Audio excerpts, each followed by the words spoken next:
அனைவருக்கும் அழகாய் தெரியும் தமிழ். தமிழின் சங்க இலக்கிய பாடல்களையும் தனி பாடல்களையும் வைத்து பார்க்கும்போது தமிழ் மண்ணில் ஏராளமான புலவர்கள் வாழ்ந்திருக்கிறார்கள் என்பதை உணர முடியும். புலவர்கள் நிரம்பியிருந்த தமிழ்நாட்டில் அவர்களுக்குள் போட்டிகளும் இருந்திருக்கின்றன. ஒரு நாட்டின் அரசவைக்குள் புதிய புலவர் நுழையும் போது அங்கிருக்கும் புலவர்கள் அந்த புதிய புலவரின் அறிவை சோதிக்கும் வழக்கம் இருந்திருக்கிறது. புதிய புலவரை விட தாங்கள் புலமை திறனால் சிறந்தவர்கள் என்று நிரூபிக்கும் எண்ணமும் இருந்துள்ளது. அப்படி ஒரு நிகழ்வுதான் பெண்பார் புலவர்களில் சிறந்தவரான ஔவையார் ஒரு நாட்டின் அரசவைக்குள் நுழையும் போது நடந்தது. அந்நாட்டு மன்னனை பார்ப்பதற்காக வந்த ஔவையாரிடம் அங்கிருந்த தலைமை புலவர் அவரது அறிவை பரிசோதிக்கும் வகையில் ஒரு புதிரை முன்வைத்தார். அதில் ஔவையாரை அவமதிக்கும் விதமாக ஒற்றைக்கால் பந்தல் அடி என்று டீ போட்டு கூறினார். ஒற்றைக்கால் பந்தல் எது என்று நேரடியாக கேட்காமல் டீ போட்டு பேசியதை ஔவையாரும் உணர்ந்தார். தானும் பாடல் வழியாகவே பதிலடி கொடுத்தார்.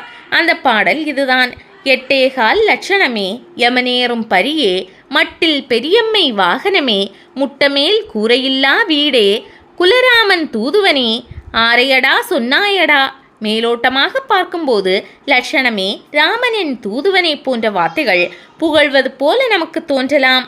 ஆனால் உண்மையில் தன்னை டீ போட்டு அழைத்த புலவரை ஔவையார் கடுமையாக திட்டியிருக்கிறார் என்பது அந்த பாடலை நுணுக்கமாக ஆராய்ந்தால்தான் தெரியும். 8 என்பது தமிழ் எண்களில் ஆ என எழுதுவார்கள். ஒரு வட்டத்தை கால் பகுதியாக குறிக்கும் தமிழ் சொல் வா. அந்த வகையில் எட்டேகால் என்பதை அவை என்று பொருள் கொள்ள வேண்டும். அப்படி பார்க்கையில் எட்டேகால் லட்சணமே என்பதற்கு அவலட்சணமே என்று பொருள். அடுத்ததாக யமனேறும் பரியே என்ற வரி. பரி என்பதற்கு குதிரை அல்லது வாகனம் என்று பொருள். இங்கே சொல்லப்பட்ட பரி என்பது வாகனத்தையே குறிக்கும். அதன்படி யமன் ஏறி பயணிக்கும் வாகனமே என்ற பொருள் வரும். யமன் பயணிக்கும் வாகனம் எருமை.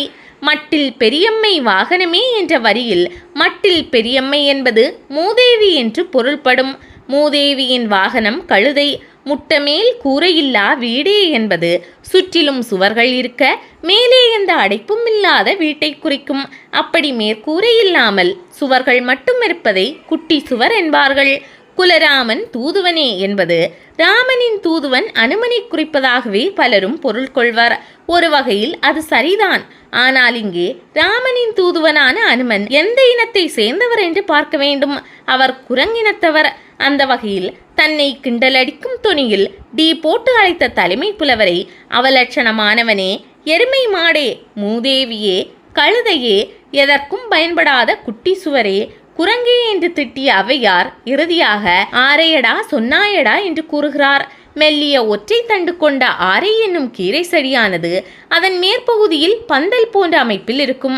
அந்த வகையில் புலவரின் கேள்வியான ஒற்றைக்கால் பந்தல் என்பதற்கு பதிலளித்துவிட்ட ஔவையார் யாரையடா டீ போட்டு பேசுகிறாய் என்று கேட்கும் விதமாகவே ஆரையடா சொன்னாயடா என்று முடிக்கிறார்.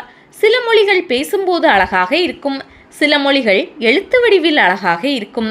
திட்டினாலும் கூட அழகாக தெரியும் மொழி என்றால் அது தமிழ்தான் என்பதற்கு இந்த பாடல் வரிகளே சான்றாக விளங்குகின்றன. ஔவையார் சங்ககால பெண் புலவர் ஔவையார். 8 தொகையில் உள்ள புறநானூறு, அகநானூறு, நற்றிணை, குறுந்தொகை ஆகிய 4 நூல்களில் இவரது 59 பாடல்கள் உள்ளன. அவற்றில் புறத்திணை பாடல்கள் 33, மற்ற 26 அகத்திணை பாடல்கள். சங்க நூல்களில் அதிக பாடல்கள் பாடிய புலவர்கள் வரிசையில் இவர் கபிலர், பரணர் ஆகியோருக்கு அடுத்த நிலையில் உள்ளார். ஔவையார் என்றாலே எல்லோருக்கும் முதிய தோற்றம்தான் ஞாபகம் வரும்.